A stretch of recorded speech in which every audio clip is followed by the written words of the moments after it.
وہ ایک فقیر تھا تو بازار میں کھڑا رو رہا تھا، تو ایک شخص نے گزرتے ہوئے رک کے پوچھا کہ کیا کسی نے تجھے مارا ہے، تنگ کیا ہے، مجھے بتاؤ۔ اس نے کہا نہیں، کوئی ایسی بات نہیں ہوئی۔ تو پھر کیوں رو رہے ہو؟ کہا بس ان لوگوں کے رویے نے رلا دیا۔ کیا مطلب؟ کہا بازار سے گزر رہا تھا اور ان کو دنیا میں کھوئے ہوئے دیکھا تو میرے دل میں امنگ پیدا ہوئی، یہ آخرت کو بھولے ہوئے ہیں اور رب کو فراموش کیے ہوئے ہیں، میں ان کی اور رب کی صلح نہ کروا دوں۔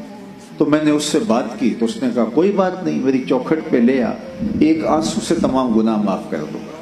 تو میں بڑا خوش ہوا اور میں نے ان کو کہا کہ میاں اس کا در رحمت کھلا ہوا ہے۔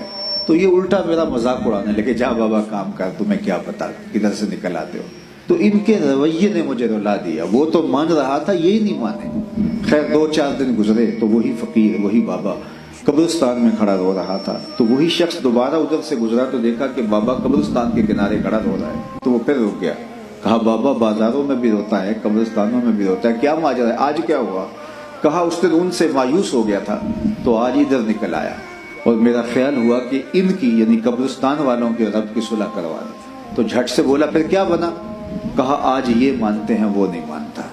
تو آج وہ مان رہا ہے، ہم مان جائیں۔ مختصر زندگی ہے، مجھے بتائیے یہ جو زندگی ہے آخرت کے مقابلے کے اندر اس کی حیثیت ہی کیا ہے؟ قیامت کا جو ایک دن ہے قرآن نے بتایا ہے مقدارہ 50,000 سنہ، 50,000 سال کا ایک دن ہے، یہ قرآن نے کہا ہے۔ 50 سال کا نہیں، 50-100 سال کا نہیں، 50,000 سال کا ایک دن، اور اس کے بعد نہ ختم ہونے والی زندگی، اور اس کے مقابلے میں یہ دنیا کی زندگی رکھیں، یہ ساری زندگی 50 سال کی لگا لیں، 60 سال کی لگا لیں، 100 سال کی لگا لیں، اس کی حیثیت آخرت کے مقابلے میں کیا بنتی ہے؟